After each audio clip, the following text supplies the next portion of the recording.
아이고, 대체 왜 저렇게 서럽게 우는 거야? 늦은 밤 빗줄기는 거세지고 현관문 너머에선 정체 모를 백구의 울음소리가 그치질 않았습니다. 세상을 등진 제게 유일하게 남은 것은 낡고 초라한 이 집뿐인데 마치 제 집인 양 문을 열라며 울부짖는 저 모습이 꼭 제 신세 같아 가슴이 미어졌습니다. 나 여기 있어요. 나 좀 봐주세요 하고 소리 없는 아우성을 치는 제 모습과 겹쳐 보였습니다. 가엾은 마음에 현관문 손잡이를 잡은 그 순간 저는 몰랐습니다. 이 문을 여는 순간 제 남은 인생이 송두리째 뒤바뀌게 될 줄은 정말 꿈에도 몰랐습니다. 이바구 시작 전에 구독과 좋아요 부탁드리며 끝까지 함께 해주세요. 백구가 찾아온 그날의 아침은 여느 때와 다른 날이었습니다. 어제부터 온종일 빗줄기가 이어지고 있었습니다. 뭐가 그리 슬픈지 하늘도 눈물을 멈추지 않았습니다. 바싹 마른 손으로 겨우 밥숟가락을 듭니다. 남편이 입버릇처럼 말하곤 했던 밥심으로 사는 인생이라는 말이 무색하게 밥알은 그저 모래알처럼 까끌거리며 목구멍을 넘어갑니다. 한때는 온 가족이 둘러앉아 된장찌개 하나만 있어도 웃음꽃을 피우던 식탁이었건만 이제는 저 혼자 지키는 차가운 섬이 되어버렸습니다. 텔레비전 속에서는 어찌나 즐거운지 요란한 웃음소리가 연신 터져 나오지만 그 소리는 두꺼운 유리벽에 막힌 것처럼 아득하게만 들려옵니다. 저들은 무엇이 저리도 즐거울까요? 남편이 살아생전 즐겨보던 트로트 가요 프로그램입니다.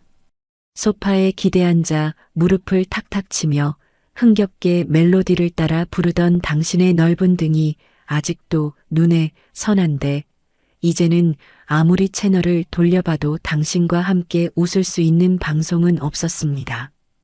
텅 빈 집안을 채우는 것은 오직 나 자신의 숨소리와 수저가 그릇에 부딪히는 발그락거림, 그리고 당신이 떠난 그날 이후 약을 갈아주지 않아 멈춰버린 괴종시계의 무거운 침묵뿐입니다. 남편이 떠난 지 꼭 1년째 되는 날이었습니다. 봄에는 꽃이 피고 여름엔 매미가 울고 가을엔 낙엽이 지고 겨울엔 눈이 내렸습니다. 사계절이 한번 속절없이 바뀌는 동안 제 시간은 그 사람의 영정사진 앞에서 멈춰버린 지 오래입니다. 사람들은 시간이 약이라고 슬픔은 무뎌지는 거라고 위로했지만 제게 그리움은 무뎌지는 것이 아니라 그저 익숙해지는 고통일 뿐이었습니다. 아니, 어쩌면 기억이 나를 배신하는 만큼 그 고통은 더욱 선명해졌는지도 모릅니다. 어제 저녁에 분명 식탁 위에 올려두었던 돋보기 안경을 오늘 아침 한나절이나 찾아 헤맸습니다. 안방 서랍장, 화장실 선반, 심지어는 냉장고 안까지 온 집안을 다 뒤지고 혹시나 싶어 쓰레기통까지 뒤져보았지만 보이지 않았습니다.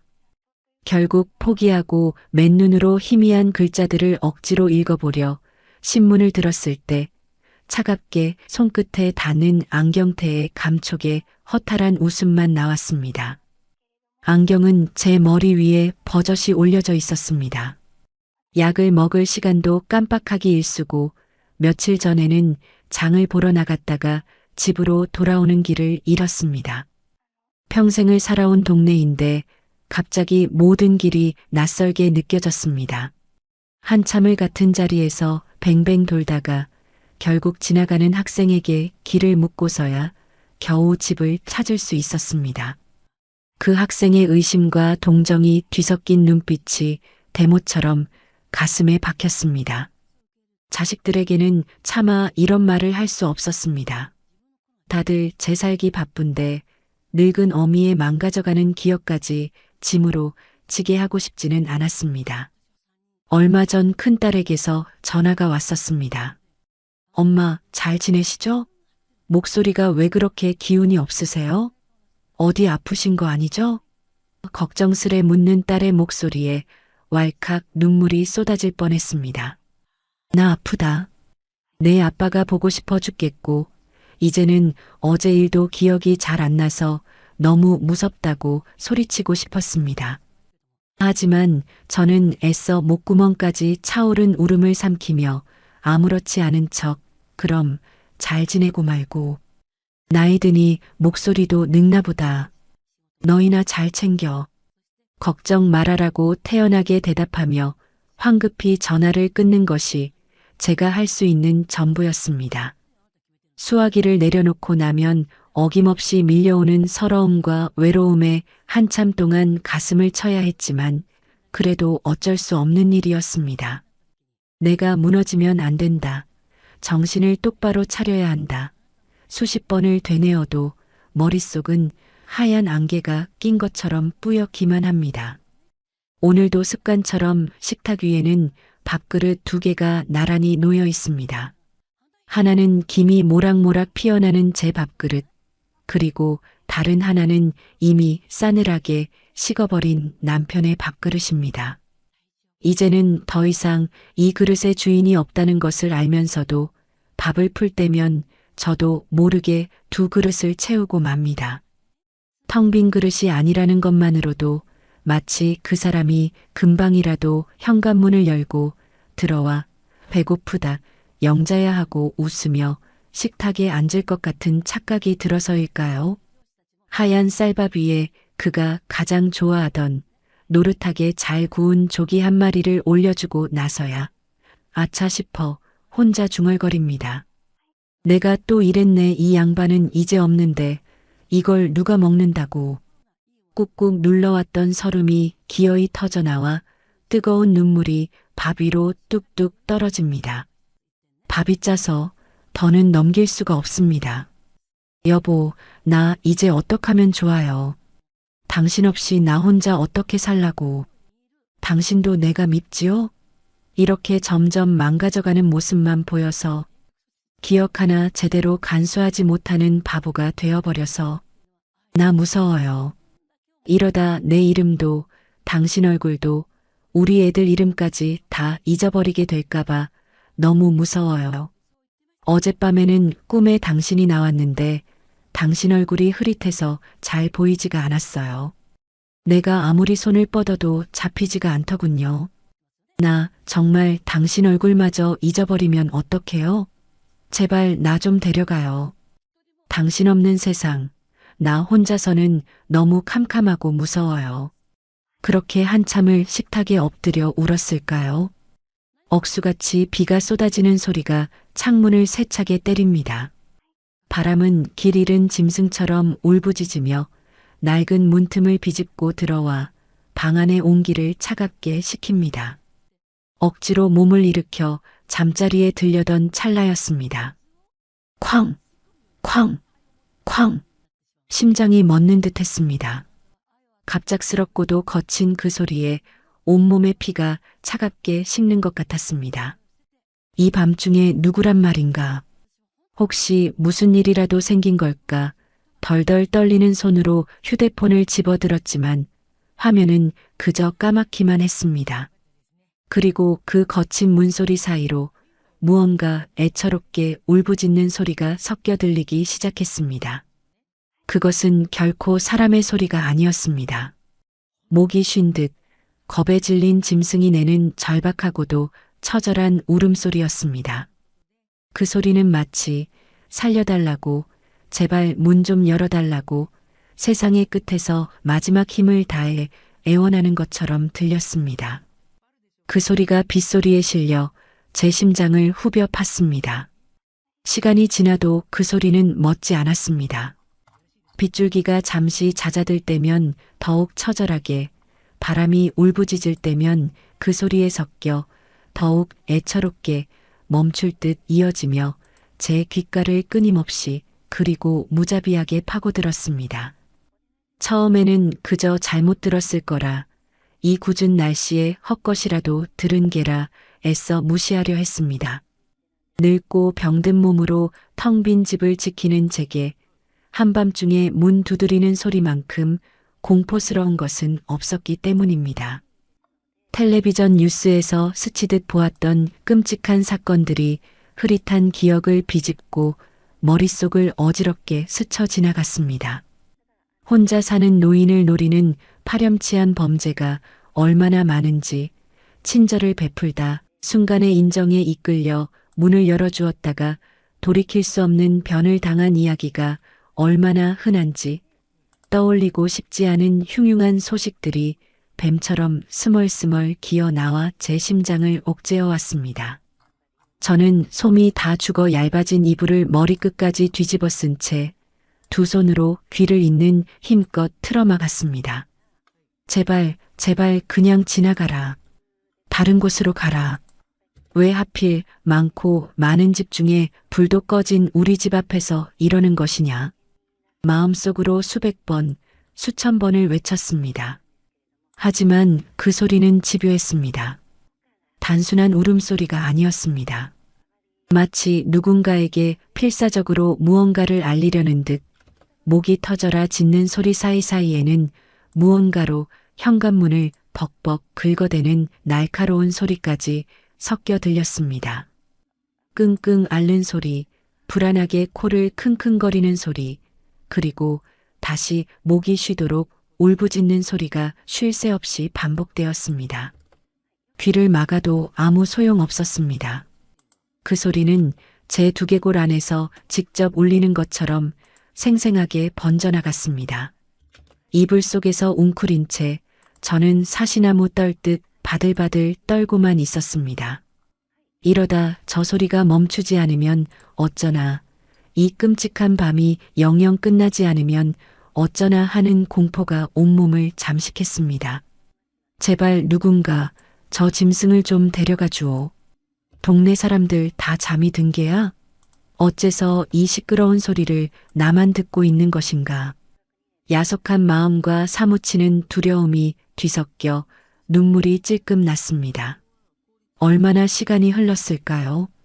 10분 같기도 하고 1시간 같기도 했습니다. 문 밖의 소리가 거짓말처럼 잠시 멎었습니다. 드디어 제 풀에 지쳐 포기하고 가버린 것일까? 저는 가만히 숨을 죽인 채 온 신경을 귓가에 모았습니다. 싸 창문을 때리는 빗소리와 윙윙, 낡은 창틀을 흔드는 바람 소리 외에는 아무것도 들리지 않았습니다.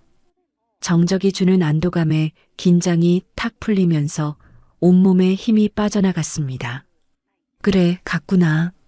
드디어 갔어. 다행이다. 안도의 한숨을 내쉬며 굳었던 몸을 펴는 바로 그 순간이었습니다. 깽깽깽. 이번에는 이전의 절박하고 거친 울음소리가 아니었습니다. 모든 것을 포기한 듯, 체념한 듯, 서럽고도 가냘픈 흐느낌이었습니다. 어미를 잃어버린 어린아이의 울음소리처럼, 세상에 홀로 내동댕이 쳐진 존재의 마지막 신음처럼 그 소리는 더 이상 공포가 아닌 날카로운 비수가 되어 제 심장을 정확하게 핥히었습니다. 더는 무섭지 않았습니다. 그저 사무치게 서러운 소리였습니다. 저는 저도 모르게 이불을 걷어차고 벌떡 몸을 일으켰습니다. 쿵, 쿵, 쿵. 제 심장 소리가 집안을 울리는 듯 했습니다. 조심스럽게 소리나지 않게 발걸음을 옮겨 현관으로 다가가 먼지 낀 고양이 눈 렌즈에 눈을 가져다 댔습니다. 하지만 칠흑 같은 어둠과 렌즈 위로 세차게 흘러내리는 빗물 때문에 문 밖은 아무것도 보이지 않았습니다. 그저 검고 축축한 세상만이 일렁이며 보일 뿐이었습니다. 누구세요? 거기 누구 있습니까? 제 의지와 상관없이 목소리가 심하게 떨려 나왔습니다. 제 목소리에 반응하듯 문 밖의 짐승이 다시금 울기 시작했습니다. 이번에는 화들짝 놀란 듯 남은 힘을 다해 다급하게 짖어대는 소리였습니다. 그리고 다시 앞발로 필사적으로 문을 긁는 소리가 들렸습니다. 마치 나 여기 있어요. 저 아직 안 갔어요. 제발요. 하고 말하는 것만 같았습니다. 어쩌면 주인을 잃고 길을 헤매는 개일지도 모릅니다. 이 무서운 비바람을 피해 잠시 몸이라도 피하려고 저러는 것일지도 모릅니다. 하지만 제가 문을 열어줄 의무는 없었습니다. 모르는 짐승을 섣불리 집 안에 들였다가 무슨 일을 당할 줄 압니까? 광견병에 걸렸을 수도 있고 사나운 개일 수도 있습니다. 저는 다시 이성적으로 판단하려 애쓰며 차갑게 마음을 닫아걸고 방으로 돌아가려 했습니다. 그때였습니다. 문득 20년도 더 된 어느 여름날의 기억이 섬광처럼 머리를 스치고 지나갔습니다. 그날도 이렇게 장대비가 쏟아지는 날이었습니다. 시장에 갔던 남편이 흙탕물을 잔뜩 뒤집어 쓴 채 집으로 돌아왔습니다. 그의 품에는 보자기에 쌓인 무언가가 들려 있었습니다. 아이고, 이 양반아. 어딜 갔다가 이렇게 쫄딱 젖어서 와요. 제가 타박을 주며 수건을 건네자 그는 제 말을 듣는 둥 마는 둥 품속의 보자기를 조심스럽게 내려놓았습니다. 보자기가 풀리자 그 안에서 눈도 제대로 못 뜬 작은 강아지 한 마리가 바들바들 떨며 모습을 드러냈습니다. 어미개가 장맛비에 불어난 냇물에 휩쓸려가고 홀로 남아 죽어가던 놈을 차마 그냥 지나칠 수 없었다고 했습니다. 영자야, 저놈도 한 생명이야. 이 비를 맞고 굶주리는데 어떻게 그냥 봐. 우리 복 받으려고 이러는 거 아니야. 그냥 마음이 아파서 그러는 거지. 환청처럼 남편의 다정하고도 무뚝뚝했던 목소리가 귓가에 생생하게 울리는 듯 했습니다. 그 목소리에 얼음장처럼 굳어있던 제 마음의 빗장이 스르르 풀리는 것 같았습니다. 문 밖에 저 이름 모를 짐승이 처한 상황이 꼭 캄캄한 세상에 홀로 남겨진 제 처지처럼 느껴졌습니다. 아무도 돌아봐주지 않는 세상 속에서 살려달라고, 외롭다고, 무섭다고 울부짖는 제 자신의 모습이 보였습니다. 평생을 남편 뒤에 숨어 남편이 열어주는 문으로만 세상을 봐왔던 나. 이제는 스스로 문을 열어야 할 때가 온 것인지도 모릅니다. 제 손이 차가운 현관문 잠금쇠를 감싸 쥐었습니다. 덜컥 망설임은 아주 잠깐이었습니다. 이 문을 열면 무슨 일이 벌어질까 하는 일말의 두려움이 마지막까지 발목을 잡았지만 더 이상은 저 서러운 울음소리를 외면할 수가 없었습니다. 그것은 단지 문 밖의 이름 모를 짐승을 외면하는 것이 아니라 평생을 다른 일을 위해 자신을 낮추고 굳은 일도 마다하지 않았던 제 남편의 삶을 그리고 그렇게 살아온 제 자신의 지난 세월마저 부정하는 것과 같았기 때문입니다. 제 손으로 잠금 장치를 돌리는 그 짧은 순간 잊고 있던 수십 년의 세월이 빛바랜 흑백 영화의 필름처럼 머릿속을 스치고 지나갔습니다. 시집 오던 날이 생각났습니다. 가난한 살림의 면사포는커녕 장롱 속에 고이 모셔두었던 가장 아끼던 분홍 저고리 하나를 꺼내 입고 당신의 손을 잡았습니다. 수줍음의 고개도 제대로 들지 못하는 제게 당신은 세상에서 제일 예쁘다, 영자야 하고 말해주었지요. 그 말 한마디에 저는 세상 모든 것을 다 가진 듯 행복했습니다. 가진 것은 없었지만 성실하고 듬직한 당신만 있으면 세상 무엇도 두렵지 않다고 참으로 호기롭게도 말했었지요. 하지만 세상은 특히 돈 없고 힘없는 사람들에게는 그리 녹록한 곳이 아니었습니다. 아이들은 마치 약속이라도 한 듯 줄줄이 태어났고 쥐꼬리만 한 당신의 월급만으로는 5 식구의 입을 채우기에 턱없이 부족했습니다. 저는 동이 트기도 전에 일어나 남의 집 식당에 나가 허드렛 일을 했습니다. 뜨거운 아궁이 앞에서 땀을 뻘뻘 흘리며 밥을 짓고 산더미처럼 쌓인 설거지에 허리가 끊어질 듯 아파왔습니다. 손님상에 나갈 구수한 음식 냄새의 꼬르륵 소리가 나도 저는 꾹 참고 침만 삼켜야 했습니다. 하루 종일 굶은 채 일하다가 손님들이 남긴 잔반으로 겨우 허기를 채우던 날도 부지기수였습니다. 어느 날은 주인마님이 저 아줌마는 먹는 것만 봐도 배부르다더니 정말인가 보네 하고 비아냥거리기도 했습니다. 그 말을 듣는 순간 얼굴이 화끈거리고 눈물이 핑 돌았지만 저는 아무렇지 않은 척 웃으며 그럼요, 사모님. 자식들 먹는 것만 봐도 배가 부른 게 어미 마음 아니겠습니까? 하고 대답했습니다. 그렇게 번 돈으로 아이들 공책 한 권, 연필 한 자루를 사서 손에 쥐어줄 때 그제야 저는 비로소 웃을 수 있었습니다. 제 이름 김영자라는 이름 석자는 잊은 지 오래였습니다. 저는 그저 누구의 아내, 누구의 엄마로 불릴 뿐이었습니다. 서럽지 않았느냐고요? 왜 서럽지 않았겠습니까? 저라고 왜 남들처럼 예쁜 옷 입고 멋부리고 싶지 않았고, 저라고 왜 못다한 공부에 대한 미련이 없었겠습니까? 하지만 아이들이 엄마라고 부르며 제 품에 와락 안길 때 당신이 제 거칠고 못생겨진 손을 두 손으로 꼭 잡으며 고생 많다, 영자야. 다 내 탓이다 하고 말해줄 때 그 모든 서러움은 봄눈 녹듯 스르르 사라지곤 했습니다. 그것이 제게는 희생이 아니라 제가 선택한 사랑이었기 때문입니다.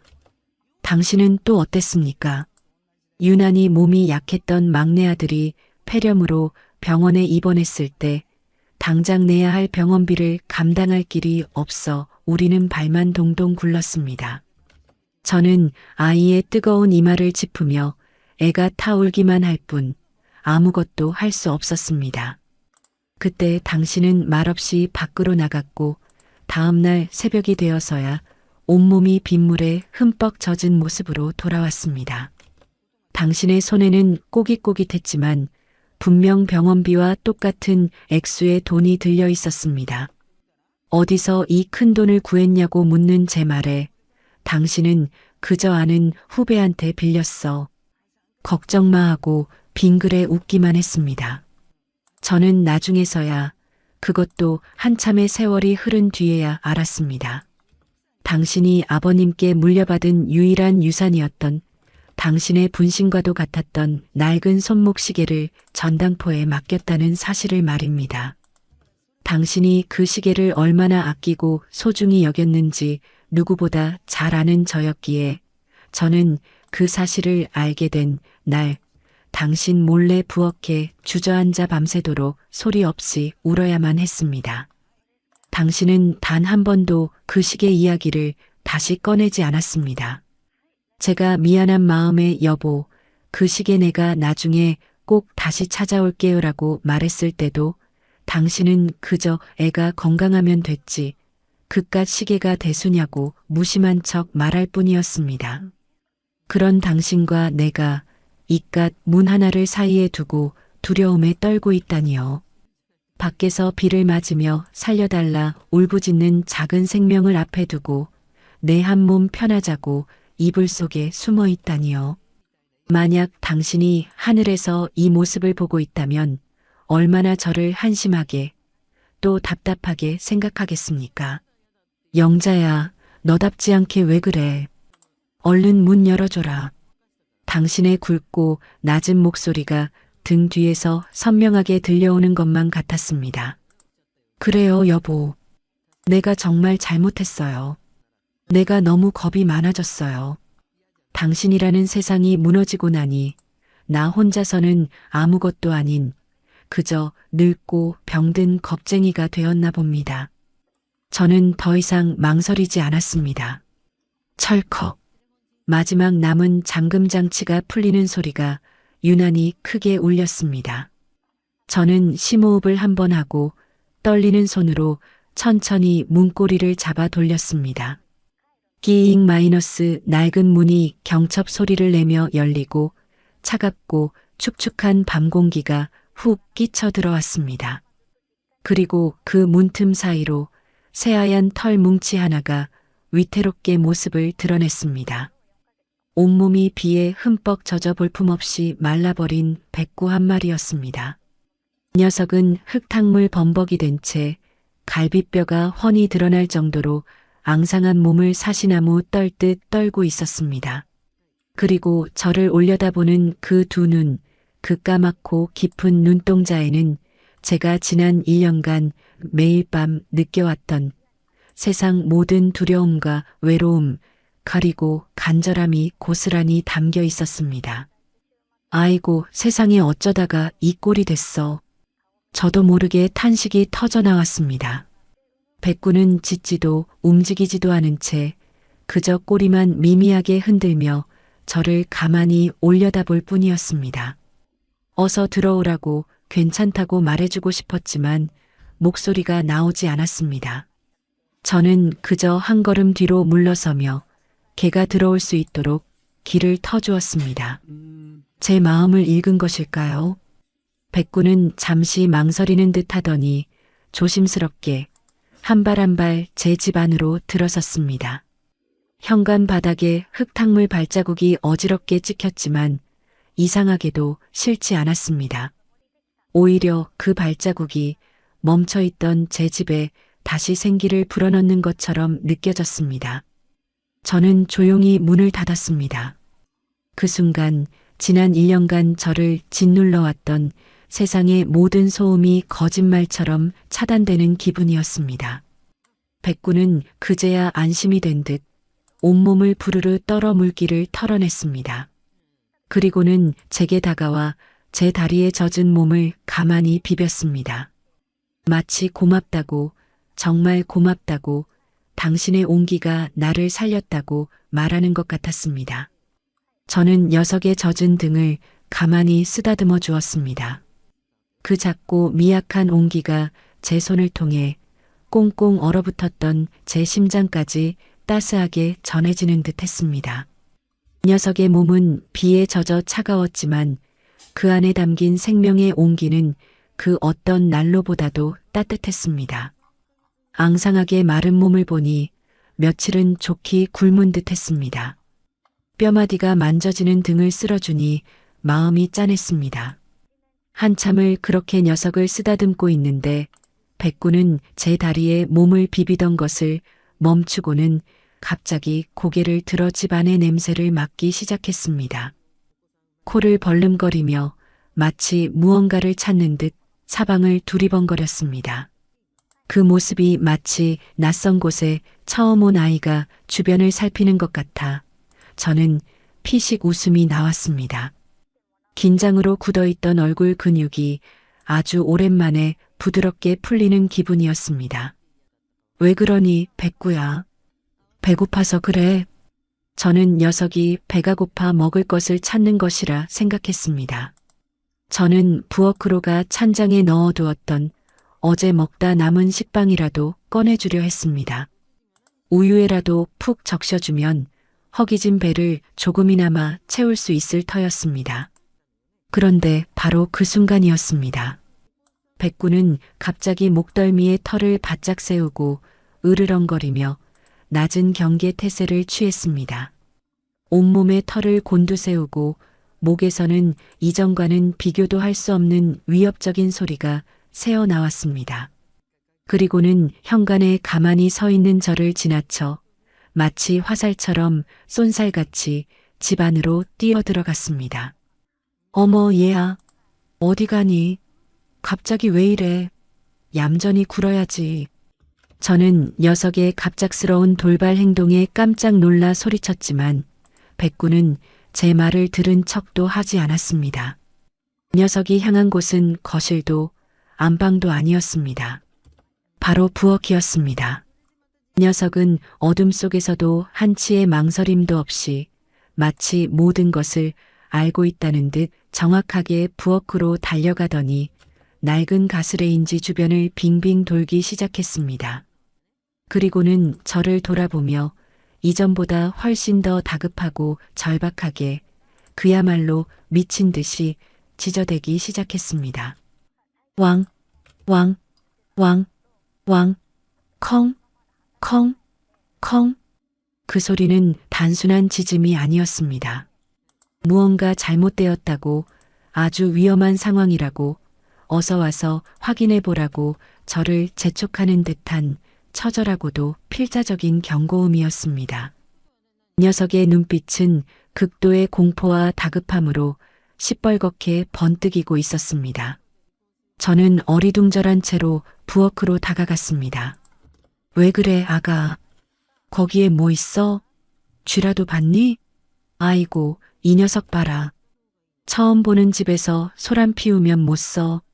저는 여전히 대수롭지 않게 생각하며 녀석을 진정시키려 했습니다. 녀석이 짖는 곳은 수십 년은 좋게 되어 보이는 낡고 평범한 가스레인지 주변이었습니다. 불은 당연히 꺼져 있었습니다. 저는 영문을 몰라 어둠 속에서 더듬거리며 벽에 달린 전등 스위치를 올렸습니다. 탁 하는 소리와 함께 부엌이 환하게 밝혀졌습니다. 하지만 제 눈에 보이는 것은 기름때 낀 낡은 가스레인지 뿐이었습니다. 아무런 이상도 없어 보였습니다. 대체 왜 이러는 거야? 너 정말 이상한 애구나. 시끄러우니 그만 짖어. 동네 사람들 다 깨겠다. 제가 타박을 주며 백구의 등을 쓰다듬어 말리려 몸을 숙이는 순간 제 코끝에 아주 희미하지만 분명한 가리고 지독하게 불길한 냄새가 훅 하고 스쳤습니다. 그것은 시큼하면서도 역한 생양파 썩는 냄새와도 같은 가스 냄새였습니다. 순간 온몸의 털이 쭈뼛 서는 기분이었습니다. 심장이 바닥으로 쿵 하고 떨어지는 것 같았습니다. 저는 믿을 수 없다는 생각에 황급히 가스레인지 앞으로 다가가 코를 박고 냄새를 맡았습니다. 쉥마이너스하는 아주 미세하지만 분명한 소리와 함께 역하고 머리가 아찔해지는 가스 냄새가 분명하게 새어나오고 있었습니다. 정신없이 가스레인지를 살펴보니 4개의 밸브 중 하나가 살짝 열려 있었습니다. 아마도 오늘 저녁 남편 생각을 하며 멍하니 국을 데우다가 불을 끄면서 밸브를 완전히 잠그는 것을 잊어버린 모양이었습니다. 최근 들어 깜빡깜빡하는 일이 잦아진 탓이었습니다. 치매 초기 증상이라는 의사의 냉정한 진단이 망치처럼 뇌리를 스쳐 지나갔습니다. 만약 이게가 아니었다면, 만약 내가 이 녀석의 처절한 울음소리를 무시하고 그냥 잠이 들었더라면, 이 좁고 환기도 안 되는 집안에 가스가 가득 차고 무심코 전등 스위치를 올리는 순간 혹은 냉장고가 작동을 시작하는 작은 불꽃 하나에 끔찍한 상상에 등골이 오싹해졌습니다. 저는 떨리는 손으로 황급히 밸브를 잠그고 비틀거리는 걸음으로 집안의 모든 창문을 활짝 열었습니다. 차가운 밤 공기가 훅 밀려 들어와 죽음의 냄새로 가득 찼던 집안을 씻어냈습니다. 저는 다리에 힘이 풀려 그 자리에 주저앉고 말았습니다. 백구는 그제야 짖는 것을 멈추고 제게 다가와 제 얼굴과 손을 번갈아 핥기 시작했습니다. 따뜻하고 축축한 혀의 감촉이 느껴졌습니다. 마치 괜찮으시냐고, 이제 안심하라고, 제가 여기 있지 않냐고 위로하는 것만 같았습니다. 저는 아무 말도 할 수 없었습니다. 그저 이 작고 더러운 생명체를 끌어안고 아이처럼 엉엉 울기만 했습니다. 녀석의 비에 젖은 털에서 나는 퀴퀴한 냄새마저도 생명의 향기처럼 고맙고 소중하게 느껴졌습니다. 고맙다, 정말 고맙다, 아가. 내가 나를 살렸구나. 하마터면 나 이대로 쥐도 새도 모르게 죽을 뻔했구나. 내가 내 생명의 은인이구나. 울음 섞인 제 목소리가 집안에 공허하게 울려 퍼졌습니다. 저는 이 정체 모를 백구가 그저 우연히 우리 집 문을 두드린 것이 아닐지도 모른다는 강한 확신이 들었습니다. 어쩌면 저 먼 하늘에 있는 내 남편이 혼자 남은 아내가 걱정되어 이 작은 천사를 보내준 것은 아닐까? 당신이 없으면 밥 하나 제대로 챙겨 먹지 못하고 기억마저 잃어가는 바보 같은 나를 지켜주기 위해 당신의 따뜻한 사랑을 이 작은 생명에 담아보낸 것은 아닐까? 말도 안 되는 생각이라는 것을 알면서도 그렇게 믿고 싶었습니다. 그렇게 믿지 않고서는 설명할 수 없는 기적이었습니다. 저는 녀석을 더욱더 꽉 끌어안았습니다. 이 밤 저는 죽음의 문턱에서 돌아왔습니다. 그리고 그 문을 열어준 것은 바로 이 이름 모를 백구였습니다. 녀석은 단순한 개가 아니었습니다. 나의 생명의 은인이었습니다. 밤새 끙끙 앓았습니다. 죽음의 문턱에서 돌아왔다는 안도감과 하마터면 이 좁고 차가운 방 안에서 쥐도 새도 모르게 죽을 뻔했다는 공포가 파도처럼 번갈아 덮쳐왔기 때문입니다. 곁에서 곤히 잠든 백구가 아니었다면 저는 지금 이 차가운 방바닥에 싸늘한 시신으로 누워 있었을지도 모릅니다. 잠결에 몇 번이나 몸서리를 치며 깨어났지만 그때마다 곁에서 느껴지는 작고 따뜻한 온기에 겨우 다시 눈을 붙일 수 있었습니다. 녀석은 제 옆에 꼭 붙어 제가 뒤척일 때마다 낑낑거리며 제 손을 하차주곤 했습니다.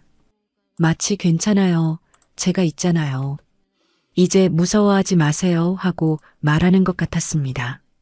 다음 날 아침 저는 아주 오랜만에 낯선 평온함 속에서 눈을 떴습니다. 밤새 내리던 비는 거짓말처럼 그치고 창문 틈으로 눈부신 아침 햇살이 쏟아져 들어오고 있었습니다. 남편이 떠난 후 제게 아침은 그저 또 다른 절망과 외로움의 시작일 뿐이었습니다. 하지만 오늘 아침은 달랐습니다. 제 발치에서 새근새근 잠들어 있는 작은 생명체 때문이었을까요? 집안을 가득 채운 공기가 어제와는 다르게 느껴졌습니다.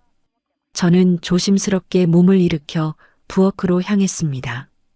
그리고 어젯밤의 흔적, 활짝 열린 창문과 바닥에 어지럽게 찍힌 흙탕물 발자국을 보며 모든 것이 꿈이 아니었음을 다시 한번 실감했습니다. 꼬르륵 마이너스. 그때 제 등 뒤에서 작은 소리가 들려왔습니다. 잠에서 깬 백구가 어느새 제 뒤로 다가와 배가 고프다는 듯 저를 올려다보고 있었습니다. 그제야 저는 이 작은 은인에게 물 한 모금 제대로 대접하지 못했다는 사실을 깨달았습니다. 저는 급히 냉장고를 열어 먹을 만한 것을 찾았습니다. 다행히 어제 저녁에 끓여두었던 멸치 국물이 남아 있었습니다. 저는 국물에 밥을 푹푹 말아 녀석 앞에 내려놓았습니다. 백구는 잠시 제 눈치를 살피는 듯 하더니 인에게 눈 감추듯 허겁지겁 밥을 먹기 시작했습니다. 며칠을 굶었는지 그릇 바닥까지 싹싹 핥아 먹는 모습에 마음이 짠해졌습니다. 아이고, 천천히 먹어라, 아가. 체하겠다. 누가 뺏어 먹는 것도 아닌데. 저는 녀석의 등을 쓰다듬으며 마른 수건으로 아직 축축하게 젖어 있는 털을 닦아주었습니다. 그러자 녀석은 밥 먹는 것을 멈추고 고개를 들어 제 손을 가만히 하차주었습니다. 그 까끌까끌한 혀의 감촉이 마치 고맙다는 인사처럼 느껴졌습니다. 밥을 다 먹고 나니 흙탕물 범벅이었던 녀석의 몰골이 눈에 들어왔습니다. 이대로 둘 수는 없었습니다. 저는 녀석을 욕실로 데려가 따뜻한 물로 조심스럽게 씻겨주었습니다. 녀석은 낯선 환경이 무서울 법도 한데 얌전히 몸을 맡겼습니다. 흙탕물이 씻겨나가자 이름처럼 새하얀 털이 눈부시게 빛났습니다. 덩치는 작았지만 제법 늠름하고 잘생긴 모습이었습니다. 깨끗하게 목욕을 마치고 나니 한 가지 중요한 사실이 떠올랐습니다. 이 녀석에게는 분명 주인이 있을 것입니다. 이렇게 영리하고 사람을 잘 따르는 개가 주인이 없을 리 만무했습니다. 아마 밤새도록 애타게 녀석을 찾고 있을지도 모릅니다. 제 목숨을 구해준 은인이지만 그렇다고 해서 제가 녀석을 멋대로 차지할 수는 없는 노릇이었습니다. 서운한 마음이 드는 것은 어쩔 수 없었지만 저는 녀석의 주인을 찾아주기로 마음먹었습니다. 아가, 이제 내 집을 찾아가야지. 내 주인이 얼마나 걱정하겠어. 어서 가자. 저는 낡은 목줄 하나를 찾아 녀석의 목에 조심스럽게 매주었습니다. 그리고 녀석과 함께 집을 나섰습니다. 1년 만에 처음으로 무언가를 해야겠다는 목적을 가지고 집 밖을 나서는 것이었습니다. 오랜만에 마주한 바깥 공기는 상쾌했습니다. 저는 동네 구석구석을 돌아다니며 사람들에게 백구의 주인을 아는지 물어보기 시작했습니다. 처음으로 들른 곳은 동네 어귀에 있는 작은 슈퍼였습니다. 평소라면 물건만 사고 나오기 바빴을 텐데 오늘은 용기를 내어 슈퍼 주인에게 말을 걸었습니다. 저기 사장님, 혹시 이게 본 적 있으세요? 어젯밤에 길을 잃은 것 같아서요. 슈퍼 주인은 저와 백구를 번갈아 보더니 고개를 갸웃거렸습니다. 글쎄요, 할머니. 이 동네에서 이런 개는 처음 보는 것 같은데요. 털빛이 아주 깨끗한 걸 보니 잃어버린 지 얼마 안 된 모양이네요. 아이고, 주인이 애타게 찾겠네. 혹시 모르니 저기 전봇대에 한번 붙여보세요. 저는 고맙다고 인사를 하고 슈퍼에서 파는 박스종이 한 장과 매직을 빌려 주인을 찾습니다라는 글씨를 삐뚤빼뚤하게 적었습니다. 제 연락처를 적어야 하는데 손이 떨려 글씨가 자꾸만 엇나갔습니다. 그리고 다음으로 향한 곳은 동네 어르신들이 모여 장기를 두는 경로당이었습니다. 어르신들은 백구를 보더니 다들 귀엽다며 한마디씩 거들었지만 역시나 주인을 아는 사람은 없었습니다. 아이고, 개가 참 똑똑하게 생겼네. 눈 좀 봐. 사람 말을 다 알아듣겠어. 근데 우리 동네 개는 아닌 것 같아. 처음 보는 얼굴인데? 요즘 세상이 흉흉해서 개 잃어버리면 찾기 힘들어. 나쁜 사람들이 잡아갈 수도 있고 빨리 주인 찾아야 할 텐데. 다들 안타까워했지만 실질적인 도움은 되지 않았습니다. 저는 실망스러운 마음을 안고 다시 길을 나섰습니다. 백구는 제 옆에 꼭 붙어 낯선 사람들이 말을 걸 때마다 제 등 뒤로 숨으며 저를 의지했습니다. 그 모습이 어찌나 사랑스럽고 안쓰럽던지 저는 차마 녀석을 떼어놓을 수가 없었습니다. 시간이 흐를수록 녀석을 주인에게 돌려보내야 한다는 생각과 그냥 이대로 내 곁에 두었으면 하는 이기적인 마음이 걷잡을 수 없이 충돌하기 시작했습니다. 하지만 저는 고개를 저으며 마음을 다잡았습니다. 녀석에게도 가족의 품으로 돌아갈 권리가 있었습니다. 저는 마지막 희망을 걸고 동네에서 가장 오래된 세탁소를 찾아갔습니다. 세탁소의 뽀얗게 김이 서린 유리문 너머로 수십 년은 된 듯한 낡은 다리미와 함께 묵묵히 일하고 있는 주인 아저씨의 모습이 보였습니다. 그는 이 동네의 모든 소식을 꿰고 있는 일명 마당발이었습니다. 누구네 집 숟가락 개수까지 안다는 우스갯소리가 있을 정도였으니까요. 그라면 혹시 이 백구에 대해 무언가 알지도 모른다는 신락 같은 마지막 기대를 품었습니다. 딸랑 마이너스. 제가 문을 열고 들어서자 문에 달린 작은 종이 맑은 소리를 냈습니다. 세탁소 안은 익숙한 세제 냄새와 뜨거운 증기가 가득했습니다. 주인 아저씨는 다림질을 하던 손을 멈추고 저를 돌아보았습니다. 아이고, 영자 할머니 아니세요? 어쩐 일이세요? 한동안 통 뱉기 힘들더니만 어디 편찮으신 건 아니고요? 주인 아저씨는 저를 알아보고는 반갑게 맞아주었습니다. 남편이 살아있을 적에는 철마다 옷을 맡기러 자주 들렀던 곳이었습니다. 그저 옷을 맡기고 찾는 사이였지만 남편은 이곳에 들를 때마다 주인 아저씨와 담배 한 대를 나눠 피우며 세상 돌아가는 이야기를 나누곤 했습니다. 네, 아저씨. 잘 지내셨어요? 다름이 아니라 뭐 좀 여쭤보려고요. 혹시? 저는 멋쩍게 웃으며 백구를 앞으로 내밀었습니다. 백구는 낯선 환경과 뜨거운 증기에 어리둥절한 듯 제 등 뒤로 바짝 붙어 꼬리를 다리 사이로 말아 넣었습니다. 혹시 이게 본 적 있으세요? 어젯밤에 저희 집 앞에서 비를 쫄딱 맞고 있길래 우선 데리고는 있는데 아무래도 주인이 있는 게 같아서요. 목걸이도 없고 그래도 사람을 워낙 잘 따르는 걸 보니 주인이 애타게 찾을 것 같아서요. 주인 아저씨는 쓰고 있던 돋보기 안경을 이마 위로 밀어 올리며 백구를 유심히 살피기 시작했습니다. 그는 허리를 숙여 백구의 얼굴을 보고 꼬리를 보고 심지어 발까지 들어보며 꼼꼼하게 녀석을 훑어보았습니다. 그리고는 잠시 생각에 잠기는 듯 하더니 이내아 하고 작은 탄성을 내뱉었습니다. 이놈 가만히 있어봐라. 어디서 많이 본 놈인데. 털빛도 그렇고 생김새도 그렇고. 그의 말에 제 심장이 쿵 하고 내려앉았습니다. 드디어 단서를 찾은 걸까 하는 기대감이 차올랐습니다. 하지만 동시에 이제 곧 이 녀석을 떠나보내야 한다는 서운함이 파도처럼 밀려왔습니다. 아시겠어요? 누구네 개인지 아시겠냐고요. 저는 저도 모르게 다급하게 물었습니다. 주인 아저씨는 제 질문에는 대답도 않고 백구의 머리를 쓰다듬으며 혼잣말처럼 중얼거렸습니다.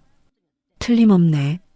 이마에 있는 작은 흉터 자국 이거 영락없네. 맞아. 먼저 간 박 영감님이 매일 아침 저녁으로 밥 챙겨주던 그 백구 아니야. 아이고 이놈아. 내가 여태 살아있었구나. 박 영감님 돌아가시고 나서 한동안 안 보이길래 동네 사람들 모두 너 굶어 죽은 줄 알았더니만 주인 아저씨의 입에서 나온 이름은 제 남편의 성씨였습니다. 순간 제 머릿속이 하얗게 비는 것 같았습니다. 귀를 의심했습니다. 제가 잘못 들은 것이라고 그럴 리가 없다고 생각했습니다. 뜨거운 증기로 가득 찬 세탁소 안의 모든 소리가 아득하게 멀어지는 듯 했습니다. 네, 방금 뭐라고 하셨어요, 아저씨? 우리 영감이라니요? 그게 무슨 말씀이세요? 제 목소리가 사정없이 떨려 나왔습니다. 주인 아저씨는 그제야 제 얼굴을 보며 제가 아무것도 몰랐다는 사실을 깨닫고는 안타깝다는 듯 혀를 찼습니다. 아이고 할머니, 정말 몰랐어요? 박 영감님 살아계실 때 매일 아침 공원에 나가서 이놈 밥 챙겨줬잖아요. 주인이 없어서 굶고 다니는 게 안쓰럽다고 집에서 밥이랑 반찬까지 싸가지고 나가서 먹이곤 했어요. 내가 몇 번을 봤는데 동네 사람들 웬만한 사람은 다 아는 일이구먼. 영감님이 이놈을 얼마나 예뻐했는데 우리 복실이 하면서 이름까지 지어주고 당신 없으면 이놈 굶어 죽는다고 걱정을 그리 하셨는데 복실이 20여 년 전 우리 막내 아들이 학교 앞에서 주워와 키우다 병으로 떠나보낸 우리 집 첫 강아지의 이름이었습니다. 그 이름을 이 떠돌이개에게 붙여주고 당신은 매일같이 아무도 모르게 밥을 챙겨주었다는 말입니까? 저는 그 자리에 얼어붙은 채 아무 말도 할 수 없었습니다. 남편은 제게 단 한 번도 이 개에 대한 이야기를 한 적이 없었습니다. 아마도 제가 동물을 그다지 좋아하지 않는다는 것을 알고 또 하나의 짐이 될까봐 당신은 평생 그랬던 것처럼 또 혼자서 모든 것을 짊어졌던 모양입니다. 그 무뚝뚝한 사람이 혼자서 매일 아침 이 작은 생명을 돌보며 얼마나 큰 위로와 기쁨을 얻었을까요? 모든 조각들이 하나로 맞춰지는 기분이었습니다. 어젯밤 왜 이 녀석이 그토록 집요하게 그리고 필사적으로 우리 집 문을 두드렸는지 어째서 처음 들어온 집의 부엌 구조를 훤히 알고 곧장 가스레인지로 달려갔는지 그것은 아마도 매일 자신에게 밥을 주던 남편의 몸에서 밴 익숙한 집 냄새를 기억하고 있었기 때문일 겁니다. 그리고 그 집 안에서 풍겨나오는 위험한 가스 냄새를 맡고 자신을 돌봐주던 은인의 아내, 바로 저를 구하기 위해 필사적으로 목숨을 걸고 문을 두드렸던 것입니다. 남편이 떠나고 1년 녀석은 매일같이 우리 집 주변을 맴돌며 당신을 기다렸을 겁니다.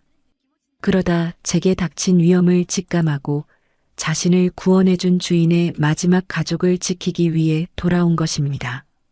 저는 비틀거리는 걸음으로 세탁소를 나왔습니다. 정신을 차릴 수가 없었습니다. 백구는, 아니 복실이는 제 옆에 가만히 앉아 저를 올려다보고 있었습니다. 그 까맣고 깊은 눈동자 속에 그리운 남편의 따뜻하고 다정한 얼굴이 어른거리는 것만 같았습니다. 이 녀석은 단순한 개가 아니었습니다. 남편이 제게 남기고 간 마지막 선물이자 꺼지지 않는 사랑의 증표였습니다.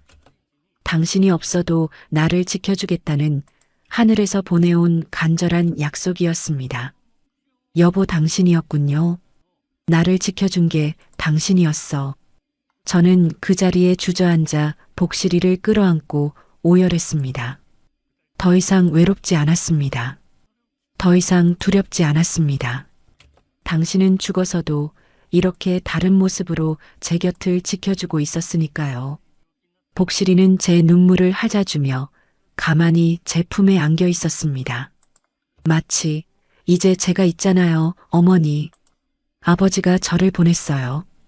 이제 혼자가 아니에요 하고 말하는 것 같았습니다.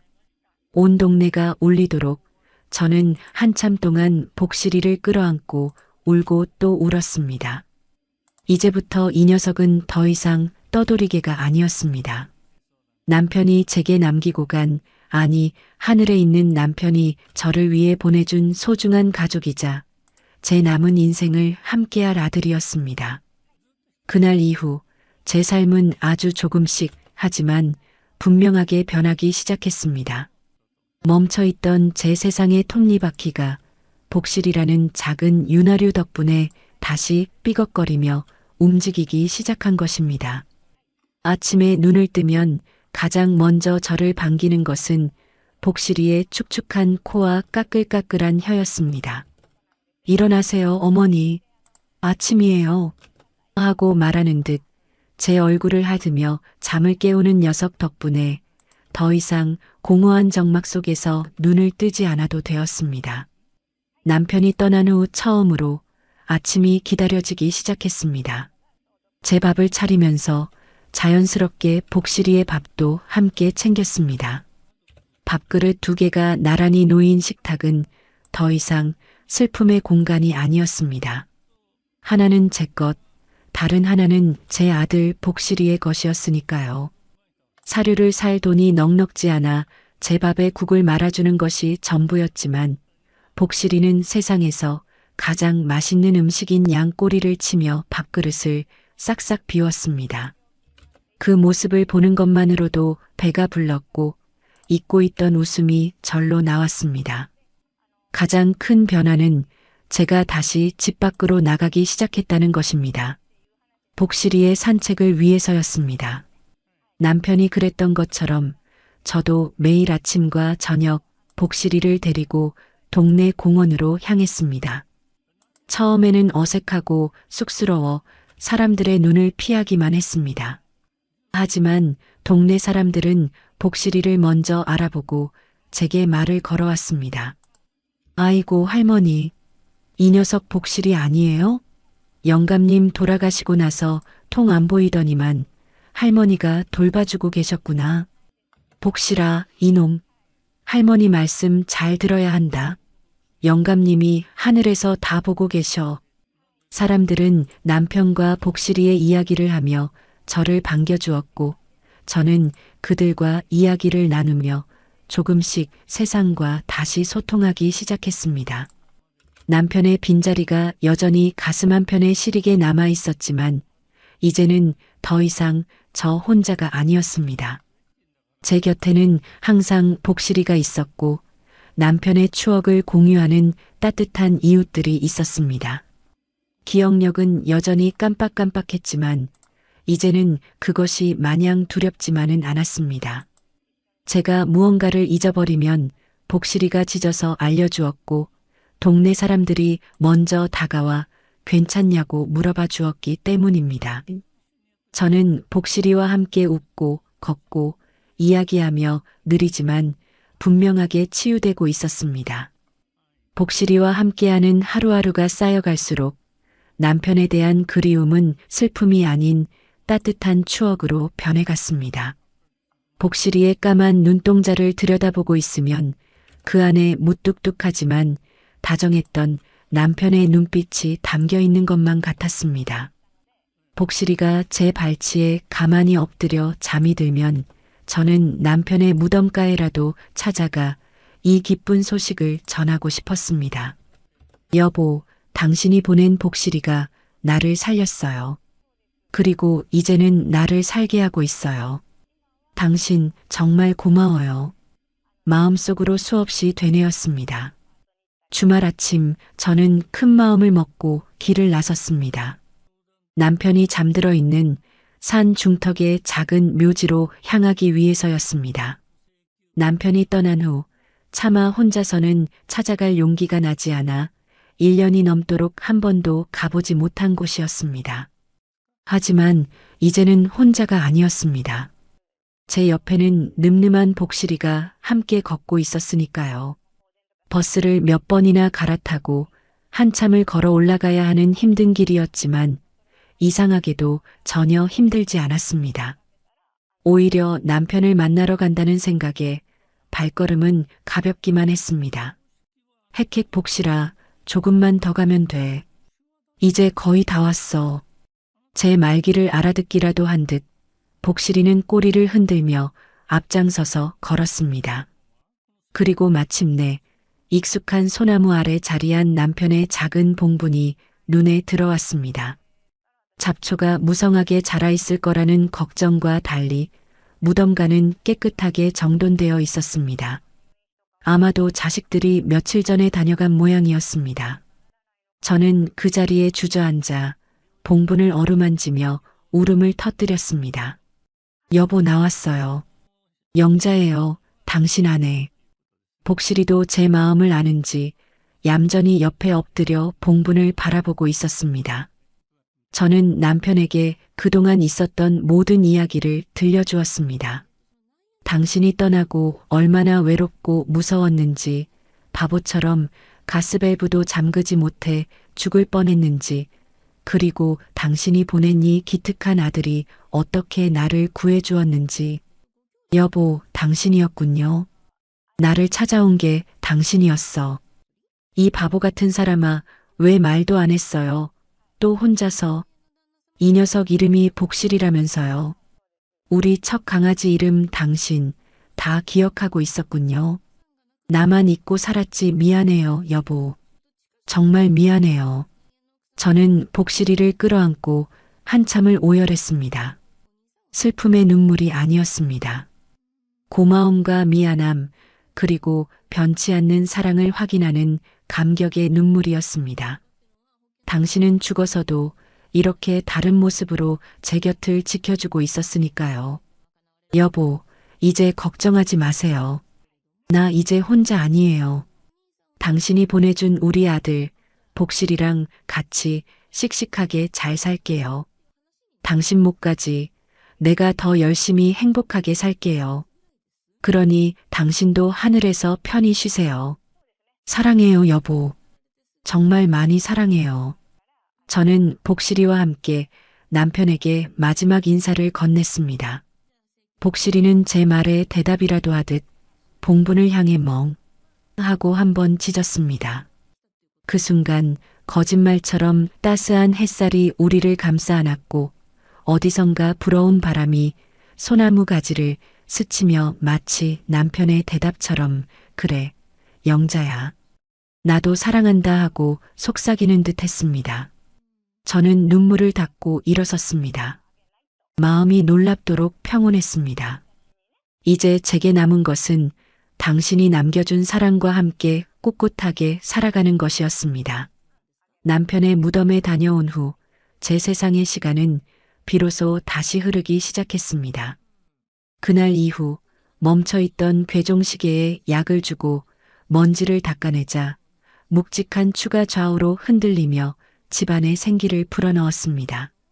째깍째깍 규칙적으로 울리는 시계 소리는 더 이상 죽음의 정적을 깨는 소음이 아니라 살아있음의 증거처럼 새로운 희망의 발소리처럼 들렸습니다. 아침에 눈을 뜨면 가장 먼저 저를 반기는 것은 복실이의 축축한 코와 까끌까끌한 혀였습니다. 일어나세요, 어머니. 아침이에요. 하고 말하는 듯 제 얼굴을 하드며 잠을 깨우는 녀석 덕분에 더 이상 공허한 정막 속에서 눈을 뜨지 않아도 되었습니다. 남편이 떠난 후 처음으로 아침이 기다려지기 시작했습니다. 제 밥을 차리면서 자연스럽게 복실이의 밥도 함께 챙겼습니다. 밥그릇 2개가 나란히 놓인 식탁은 더 이상 슬픔의 공간이 아니었습니다. 하나는 제 것, 다른 하나는 제 아들 복실이의 것이었으니까요. 사료를 살 돈이 넉넉지 않아 제 밥에 멸치를 진하게 우려낸 국물을 말아주는 것이 전부였지만 복실이는 세상에서 가장 맛있는 음식인 양꼬리를 치며 밥그릇을 싹싹 비웠습니다. 그 모습을 물끄러미 바라보는 것만으로도 배가 불렀고 잊고 있던 웃음이 절로 나왔습니다. 녀석이 밥을 다 먹고 나면 제 무릎에 턱을 괴고 가만히 저를 올려다보곤 했는데 그 까만 눈동자를 보고 있으면 꼭 남편이 영자야, 밥은 먹었어? 하고 묻는 것만 같아 가슴이 뭉클해지곤 했습니다. 치매라는 병만은 여전히 그림자처럼 저를 따라다녔습니다. 어느 날 아침에는 매일 아침 저녁으로 먹어야 하는 혈압약을 어디에 두었는지 도무지 기억나지 않아 온 집안을 헤매고 다녔습니다. 분명 식탁 위에 올려두었는데 감쪽같이 사라져버린 것이었습니다. 심장이 철렁 내려앉고 눈앞이 캄캄해졌습니다. 벌써 이렇게 된 건가 하는 절망감이 밀려오는 순간 복실이가 꼬리를 흔들며 안방으로 달려가더니 텔레비전 위에 놓인 약봉지를 앞발로 툭툭 치는 것이었습니다. 제가 약을 먹을 때까지 녀석은 낑낑거리며 제 곁을 떠나지 않았습니다.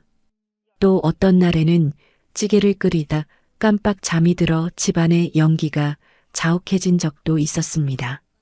매캐한 연기에 정신이 아찔해질 때쯤 저를 흔들어 깨운 것은 미친 듯이 지저대며 제 얼굴을 핥는 복실이었습니다. 녀석이 아니었다면 저는 정말 큰일을 당했을지도 모릅니다. 복실이는 단순한 개가 아니었습니다. 제 기억이고 제 길잡이이며 제 삶의 동반자이자 남편이 보낸 수호천사였습니다. 그러던 어느 날 자식들에게 연락이 왔습니다. 요양병원에 들어가지 않겠다는 제 말에 걱정과 원망이 가득했습니다. 어머니, 저희 말 좀 들으세요. 이러다 정말 큰일 나시면 어쩌려고 그러세요. 개 한 마리 믿고 버티시는 거예요. 지금 병원에 계시면 저희도 마음이 편해요. 저희 생각은 조금도 안 하세요? 남들 보기에도 그게 훨씬 낫고요. 가슴 한편이 아려왔지만 저는 더 이상 그들의 말을 듣지 않았습니다. 저는 제 다리에 기대어 잠든 복실이를 쓰다듬으며 말했습니다. 너희는 너희 인생 살아라. 내 인생은 이제 내가 알아서 살겠다. 제 단호한 말에 자식들은 아무 말도 하지 못하고 전화를 끊었습니다. 하지만 저는 두렵지 않았습니다. 제게는 이제 세상 그 무엇과도 바꿀 수 없는 소중한 가족, 복실이가 있었으니까요. 저는 오히려 그들이 언젠가 나를 이해해 주기를 조용히 기도할 뿐이었습니다. 그 주 주말 아무런 예고도 없이 아들과 딸이 집을 찾아왔습니다. 지난번 요양병원 문제로 크게 다툰 후 처음이었습니다. 그들의 얼굴에는 여전히 굳은 표정이 남아 있었지만 이전의 노골적인 짜증과 원망 대신 어색한 걱정과 미안함이 뒤섞여 있었습니다. 어머니, 드릴 말씀이 있어서 왔어요. 아들은 쭈뼛거리며 과일 바구니를 식탁 위에 내려놓았습니다. 저는 아무 말 없이 찬물을 올렸습니다. 어색한 침묵이 흐르는 동안 복실이는 제 발치에 얌전히 엎드려 낯선 손님들을 경계하듯 쳐다보고 있었습니다. 어머니, 저희가 잘못했어요. 그래도 어머니 혼자 계시는 게 너무 걱정이 돼서 딸이 먼저 입을 열었습니다. 하지만 그 말 속에는 여전히 요양병원 이야기를 꺼내려는 의도가 숨어 있음을 저는 모를 수 없었습니다. 저는 조용히 찻잔을 내려놓고 그들에게 복실이와의 첫 만남부터 모든 이야기를 들려주기 시작했습니다. 칠흑 같던 밤, 살려달라 울부짖던 복실이의 울음소리, 하마터면 목숨을 잃을 뻔했던 가스 누출 사고, 그리고 세탁소에서 알게 된 돌아가신 아버지가 이 아이에게 복실이라는 이름을 지어주고 매일같이 돌봐왔다는 기막힌 사연까지. 제 이야기가 길어질수록 아들과 딸의 표정은 점점 굳어갔습니다. 그들의 눈에는 불신과 당혹감이 어렸지만 이내 그 눈빛은 놀라움과 죄책감으로 변해갔습니다. 특히 아버지의 이야기가 나왔을 때 그들은 끝내 고개를 숙였습니다. 그랬군요. 아버지가 그래서 이게가. 아들은 차마 말을 잇지 못했습니다. 딸의 눈에는 눈물이 그렁그렁 맺혀 있었습니다. 엄마 미안해. 우리가 너무 우리 생각만 했어. 아빠가 엄마 걱정돼서 보내주신 거였구나. 저는 조용히 고개를 끄덕였습니다. 자식들을 원망하지 않았습니다. 그저 이 기적 같은 이야기를 이제라도 전할 수 있어서 다행이라고 생각했습니다. 그들은 한참 동안 아무 말 없이 앉아 있다가 자리에서 일어났습니다. 돌아가는 길, 아들은 제 손을 꼭 잡으며 말했습니다. 어머니, 죄송해요. 이제 어머니 고집 부린다고 생각 안 할게요. 대신 저희가 자주 찾아뵐게요. 복실이 간식도 사오고요. 그래도 무슨 일 있으면 꼭 연락 주셔야 해요. 아셨죠? 그들의 뒷모습을 보며 저는 처음으로 마음속 응어리가 풀어지는 것을 느꼈습니다. 복실이는 제게 남편뿐만 아니라 잃어버렸던 자식들까지 되찾아 준 것이었습니다. 복실이와 함께하는 하루하루가 쌓여 제 얼굴에는 다시 웃음꽃이 피어났습니다. 저는 남편의 이름과 제 이름을 딴 작은 통장을 만들어 매달 나오는 노령연금의 일부를 떼어 유기동물보호소에 기부하기 시작했습니다. 남편이 복실이에게 베풀었던 사랑을 이제는 제가 세상의 다른 복실이들에게 나누어 주는 것이었습니다. 비록 큰 돈은 아니었지만 그것은 제 삶의 새로운 의미가 되었습니다. 어느덧 계절이 바뀌고 다시 화창한 봄날이 찾아왔습니다. 저는 복실이와 함께 남편의 무덤을 다시 찾았습니다. 1년 전 절망 속에서 찾아왔던 그곳과는 모든 것이 달라져 있었습니다. 제 손에는 시든 국화 대신 직접 가꾼 화분에서 피워낸 탐스러운 철쭉 한 다발이 들려 있었습니다. 여보, 나왔어요. 당신 아들 복실이랑 같이 왔어요. 우리 잘 지내고 있어요. 당신이 하늘에서 지켜주는 덕분이에요. 이제는 하나도 외롭지 않고 하나도 무섭지 않아요. 고마워요, 여보. 그리고 사랑해요. 저는 봉분을 어루만지며 눈물 대신 환한 미소를 지어 보였습니다. 복실이는 제 옆에 앉아 마치 남편에게 인사를 하듯 봉분을 향해 멍멍 하고 2번 짖었습니다. 그 순간 따스한 봄바람이 불어와 우리의 뺨을 어루만졌습니다. 그것은 분명 남편이 보내는 사랑의 응답일 것이라 저는 믿어 의심치 않았습니다. 나의 남편은 죽어서 한 마리의 개가 되어 내게로 돌아왔습니다. 아니, 어쩌면 처음부터 떠난 적이 없었는지도 모릅니다. 그는 내 기억 속에, 내 심장 속에, 그리고 이제는 내 곁에서 살아 숨쉬는 이 작은 생명 속에 영원히 함께하고 있습니다. 기억은 희미해질지언정 사랑의 기억은 결코 사라지지 않는다는 것을 나는 매일 아침 복실이의 따뜻한 체온을 느끼며 깨닫습니다. 남편이 남겨준 이 위대한 사랑과 함께 나의 진짜 인생은, 나의 가장 행복한 노년은 이제부터 시작입니다. 오늘의 이바구는 여기까지입니다. 세상의 모든 인연은 저마다의 모양과 색깔을 가지고 있습니다. 우리는 그 인연을 가족이라 부르기도 하고 친구라고 부르기도 합니다.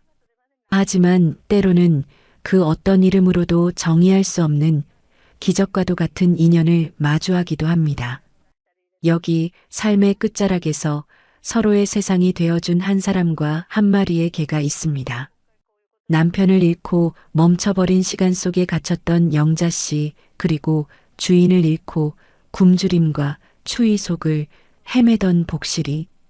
둘은 칠흑 같던 밤 서로의 울음소리를 외면하지 않았고 그렇게 서로에게 유일한 구원이 되었습니다. 복실이는 영자 씨에게 그저 한 마리의 개가 아니었습니다. 꺼져가던 삶의 불씨를 되살린 생명의 은인이었고 희미해지는 기억을 붙잡아주는 든든한 길잡이였으며 무엇보다 먼저 떠난 남편이 남겨준 마지막 사랑의 장표였습니다. 녀석의 까만 눈동자 속에서 영자 씨는 남편의 사랑을 보았고 따뜻한 체온을 나누며 비로소 지독한 외로움에서 벗어날 수 있었습니다. 이제 영자 씨의 곁에는 세상 가장 든든한 아들 복실이가 함께합니다. 둘은 서로의 상처를 보듬고 서로의 온기에 기대어 희망찬 노년을 함께 걸어가고 있습니다. 기억은 희미해질지언정 서로를 향한 사랑의 기억만큼은 그들의 심장 속에서 영원히 빛날 것입니다. 혹시 당신도 기적 같은 인연을 기다리고 있지는 않으신가요? 어쩌면 그 인연은 아주 가까운 곳에서 당신이 손 내밀어 주기를 간절히 바라고 있을지도 모릅니다.